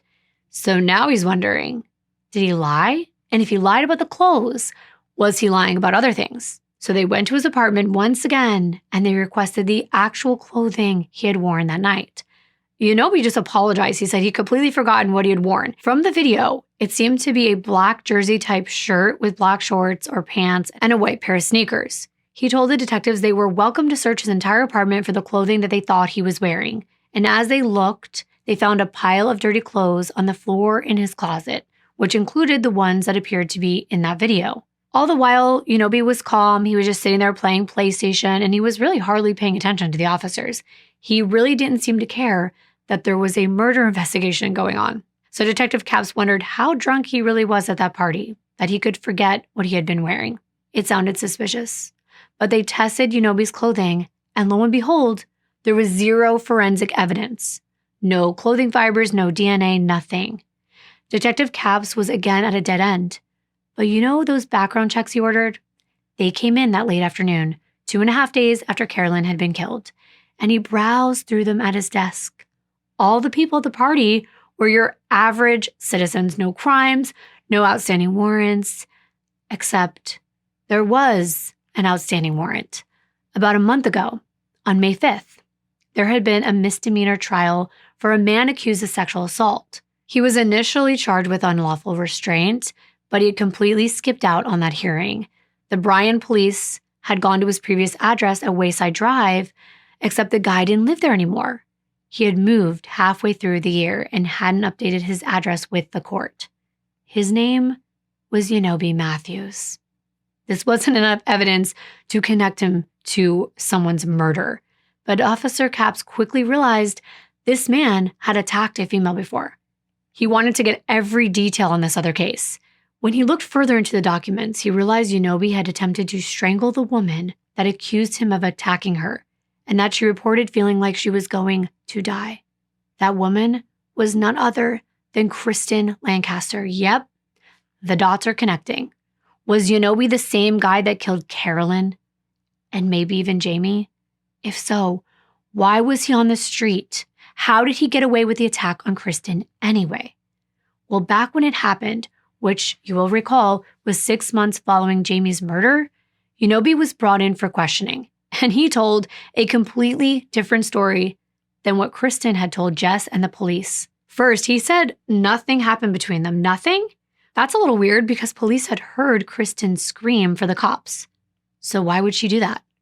Well, according to Unobi, something did happen. There had been an encounter in which Kristen had told him to stop, but it wasn't a sexual attack, no. It was nothing that extreme, according to him. He said he invited her over during that party, promising to sell her cocaine. But Kristen didn't have the money, so she agreed to give him a striptease in exchange for the drugs. Well, he didn't mind the striptease, but he told the cops that he gave her crushed up aspirin instead of cocaine, and when she figured it out, she got upset. She screamed, and she was punching him, And they got into a fight because he was shoving her off of him to calm her down. Now she was trying to claim that he sexually violated her, but he hadn't even touched her, just in self-defense. He told the cops she was lying. And this story does sound far-fetched to me, but now it's 2024. This was 1999. I don't know. Things have definitely changed, and I've always advocated for believing in women in these cases. I have realized how much evil men have gotten away with, but it doesn't mean that women are always telling the truth either. And at that point, Kristen had not given her testimony to the police. This was the first story that they were hearing. All of the details lined up. Was it a drug deal gone wrong, or was it something else? Whatever had happened, investigators knew that Kristen hadn't been able to leave. Otherwise, she would have been screaming for someone to call the police. Without any hard evidence, they charged Ginobili with unlawful restraint, a Class A misdemeanor. It's a serious crime that would require a hearing, but they didn't have enough to actually put him in jail for inflicting harm, and they let him go the next morning. That morning, Jess convinced Kristen to go to the county crisis center, and she met with counselors. Kristen thought that what happened to her wouldn't qualify as anything forced sexually because the man that attacked her hadn't used his private part. It was just his hands. But they told her yes, that what she experienced was an extreme violation and sexual in nature. She should file a police report so the man would face consequences for his actions. Jess called the police herself. She didn't know that upstairs neighbor, and she didn't even invite him to the party. The guy just showed up, and she wanted him to pay for what he had done to Kristen. When the police told her that he hadn't been charged with a sexual crime, she was outraged. He had almost killed her friend, and he was walking free. She told all of this to Kristen, and Kristen was also very angry and confused, but mostly terrified. She knew she had to go report it herself. And that's what she did. She went with her dad to the Bryan Police Department to give her testimony. And of course, both the police and Kristen have very different stories about what happened. According to police reports, the officer asked her routine questions about what happened that night.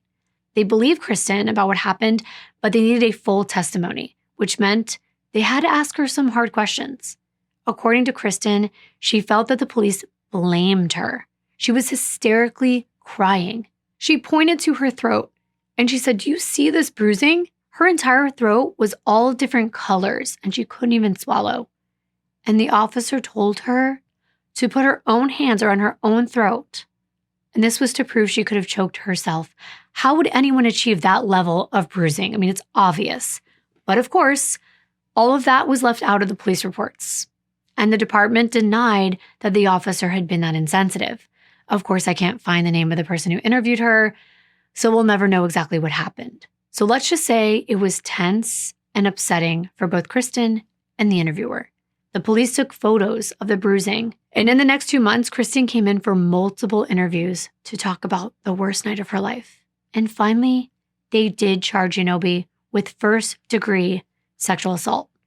Over 2 months later, now that Ginobili was arrested, Kristen tried to recover from the horrific violation of her body and her mind. She quit her job, she tried focusing on herself, and she refused to attend that trial. Instead, she moved forward and she just let the justice system do what it had to do.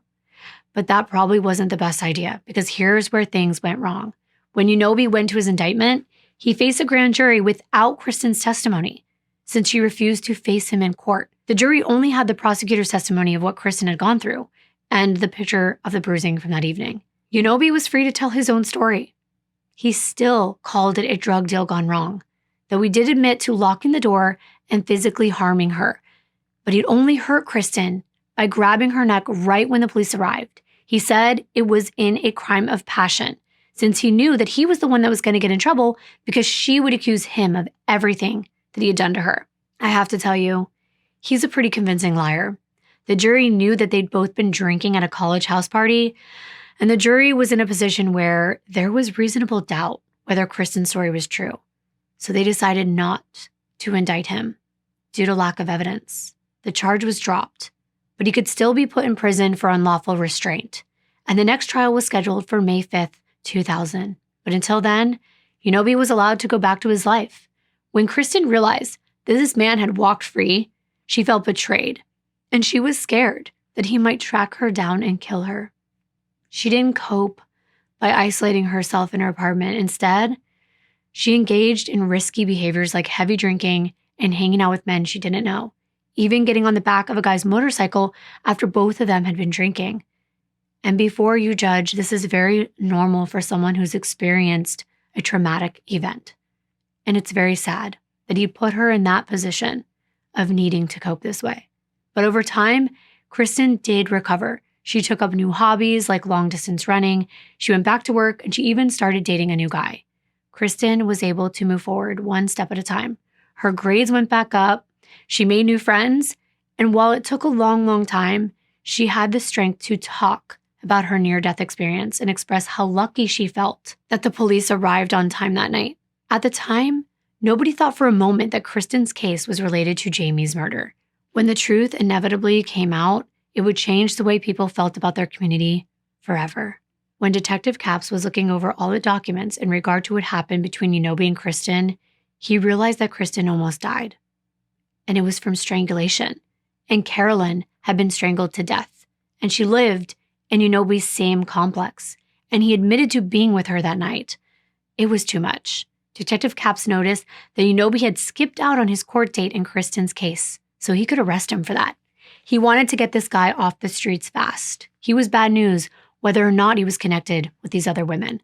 On June 2nd, Officer Capps sat down with him for another interview. This time, he had a game plan. He wanted to see if he put some pressure on Yonobi, if he would actually admit that he had something to do with Carolyn's murder. The thing is, there was no DNA connected to him found at the crime scene. But he didn't know that. So Detective Capps told his supervisor to page him with a simple message while he was in the room interviewing Yonobi. Just text that the DNA matches in big letters. So he sat down with Yonobi for another interview. And when he started it, he said, "Any minute now, we're going to have those DNA results about who killed Carolyn." Remember that there was DNA under her fingernails, and Yonobi's DNA had been sampled several days ago, and it takes weeks for DNA to be matched up in the system. But Detective Capps was banking on Yonobi not having any idea how long it took. Also, if he was the perpetrator, he would have no idea that the police had found DNA underneath her fingernails. Remember, the person had made an effort to wipe fingerprints off of everything and then burn Carolyn's legs. He wouldn't expect there to be any evidence left over. Detective Capps was right. When the head of the College Station police paged him with the message, "The DNA matches," he asked Yonobi to read the words out loud. And that's when he freaked out. Yonobi got emotional. He broke down, and he admitted right there that he had killed Carolyn, but on accident. On accident? So after everything that happened with Kristen, when he looked her in the eyes and said he didn't care about whether she died, he was going to say that this was an accident? No, he killed her in cold blood. That was obvious, especially with the way her body was found, only half clothed. The DNA results weren't back yet, but a confession was enough to arrest Yonobi for first-degree murder. And that's when the police started putting the puzzle pieces together and trying to figure out what happened. Yonobi Catron Matthews was born April 14th, 1976 in College Station and jumped around Texas most of his life. He left high school during his senior year, got married, and had his first child at 17 years old. In the next 7 years, he would have 3 more children, get divorced, and work as a cook, a carpenter, laborer, and a nighttime grocery store clerk.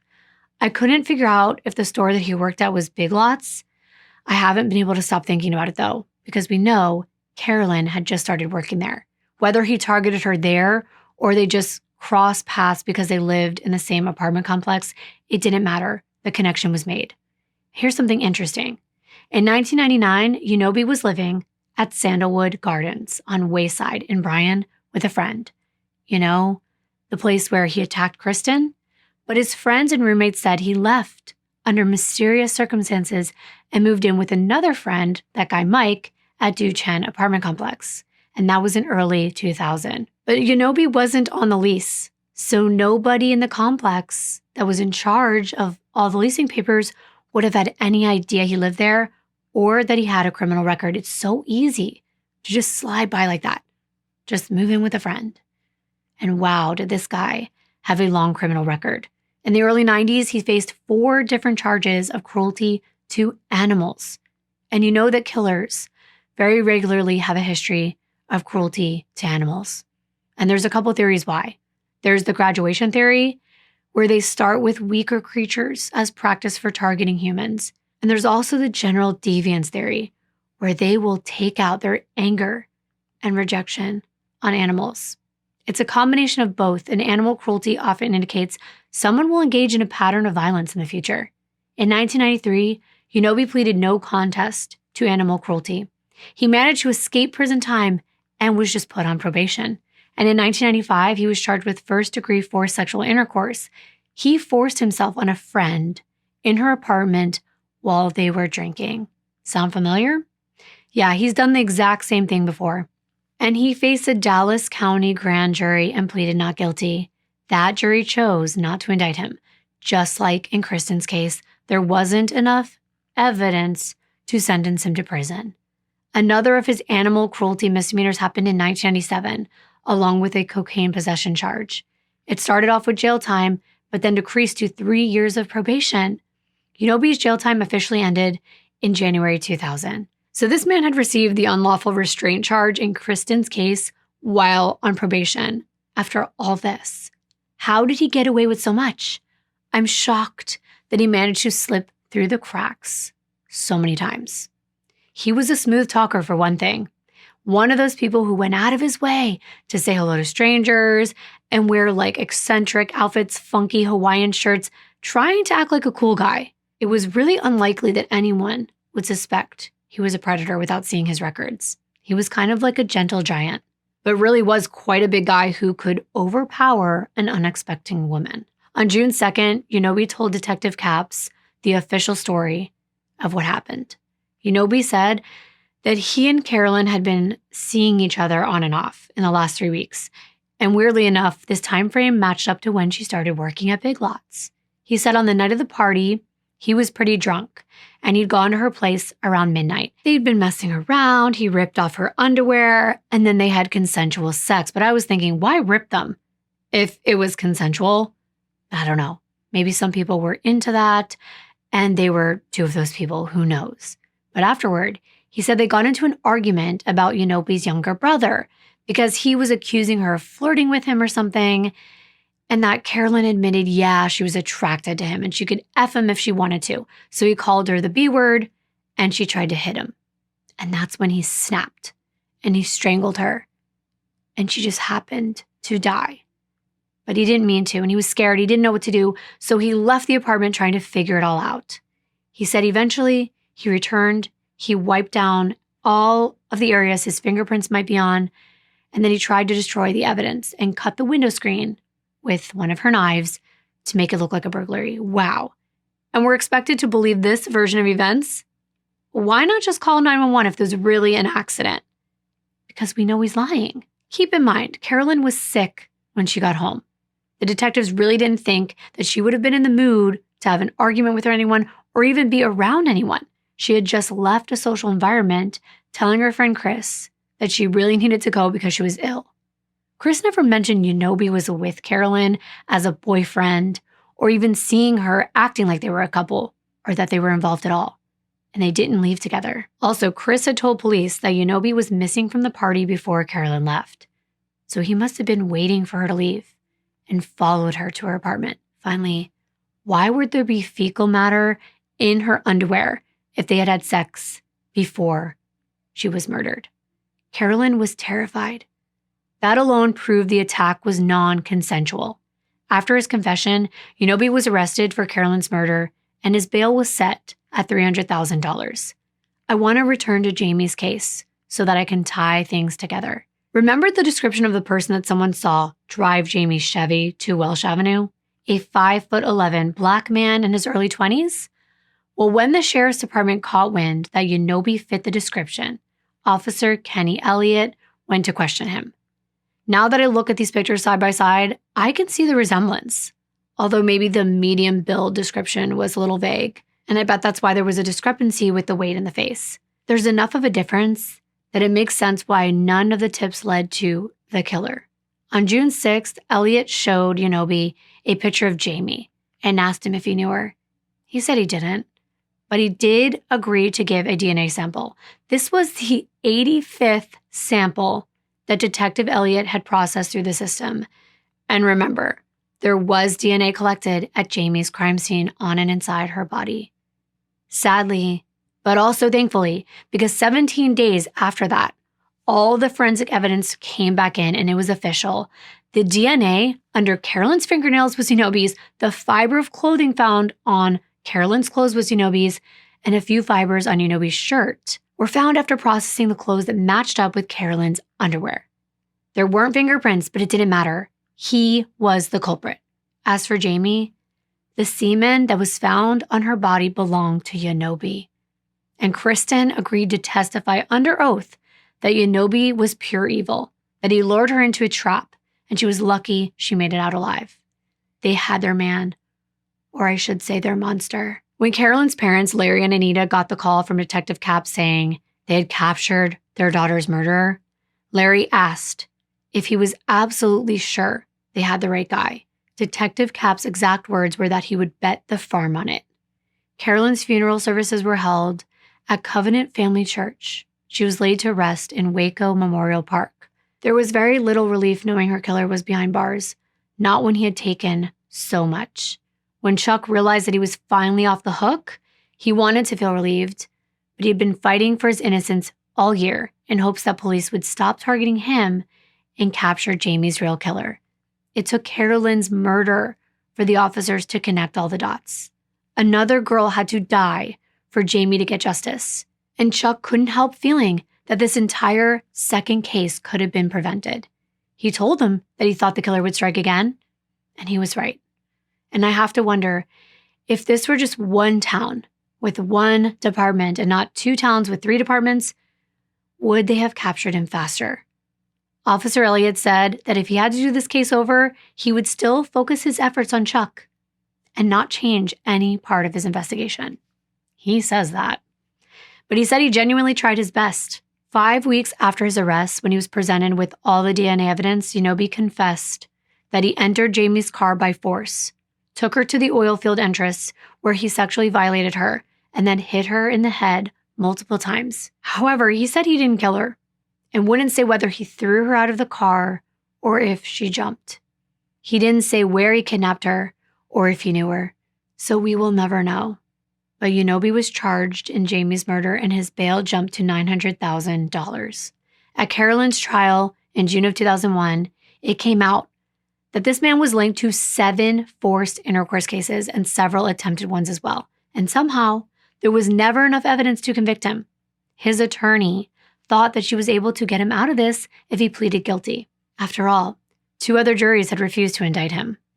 But now murder was involved, and prosecuting attorney Bill Turner presented the cold, hard facts. Several of Yanobe's targets testified that he would toy with his victims by strangling them and then bringing them back to consciousness. One of those women was Misty Johnson. She had been attacked by Yanobe just a couple months before Jamie had been killed. She was so terrified that she quit her job, left town, and couldn't believe the man she was able to get away from went on to kill other women. It was hard on her, Kristen, and the other victims. They felt guilty they hadn't done more to put him behind bars. But it's scary. Kristen actually called Jamie and Carolyn her alternative future. And what she meant by this is that she realized she could have been killed. She remembered opening the newspaper and seeing Yanobe's picture in connection to Carolyn's murder and thinking she wished that she had tried harder to make the police believe her version of events. But I do want to thank her for being so brave and so open about her heartbreaking story. It is not her fault that this evil man did this to her or these other women. He's the only one responsible for his actions. After Kristen testified, she met both Jamie and Carolyn's families, and they do not hold any grudges at all. Kristen calls herself lucky to be alive. She understands how fragile life is and how easily someone else can take it away. Yanobe was convicted of capital murder in Carolyn's case. The jury sentenced him to death. Later that year, he was tried for Jamie's murder and received a life in prison on top of his pre-existing death sentence. In 2001, death row took about 10.4 years on average. That is a long time, but it's all because people try to appeal as many times as possible to reduce their sentence to life without parole. But B decided not to appeal, and I have no sympathy for him. I'm not going to do any work trying to humanize him in his last days. He said he made his so-called mistakes, but I call them choices. Unobi was set for his lethal injection on January 6, 2004, and after that deadly dose of medicine was administered, he whispered, "I love y'all," to his sister and cousin while blowing a kiss in their direction before losing consciousness. He never gave a final statement, and honestly, it does kind of make me sick that he died such a peaceful death after Jamie and Carolyn died in terror. He also got a final meal of his choice, which is traditional in death penalty cases, and his request was 3 pieces of fried chicken, 1 pork chop, 2 pieces of fried fish, strawberry ice cream, a 6-pack of Coca-Cola, and a pack of Newport cigarettes. The cigarettes were refused per prison policy. But do you think that people on death row should be entitled to a last meal? Let me know your thoughts. The Casey family watched the execution, and they will never get over the loss of Carolyn. She had her whole life ahead of her. Larry, Anita, and Amanda remember how much she adored kids and desperately wished she had been able to get married and have kids of her own. For Jim, LaDonna, Katie, Lisa, and Vicky, the process of seeking justice for Jamie drained them. Donna said, quote, "We feel satisfaction from the verdict, but it was hard to sit through. We're not vengeful people. I've been praying for 2 years for God to take the hatred I felt for this man from my heart. I had to let go," end quote. Chuck says he still misses Jamie. What he misses most are the little things, running errands and watching movies on the couch. He still remembers that last argument, the one that Jamie's friends had thought put them on the verge of a breakup. They argued about bread. The grocery store bagger had accidentally put a cantaloupe on top of a loaf of bread and smashed it. Jamie got upset, but Chuck told her he didn't think it was a big deal. And that's what they got in this petty fight about, a loaf of bread. And that's so real. They were in their early 20s. They were stressed out about work, trying to build their life together. I know many of us have had our fair share of dumb arguments. Every year, more college students commit to Texas A&M, more alumni are honored at the muster ceremony, and more people get their class rings. College is the time to live. Cases like this just remind me to always have a backup plan with your friends. If you're going to a party or a friend's house and it's late at night, even if you're running some errands, make sure you let someone know and go with a friend if you can. Please be safe. Thank you so much for listening to Jamie, Carolyn, and Kristen's stories. I'll see you in my next video. Bye.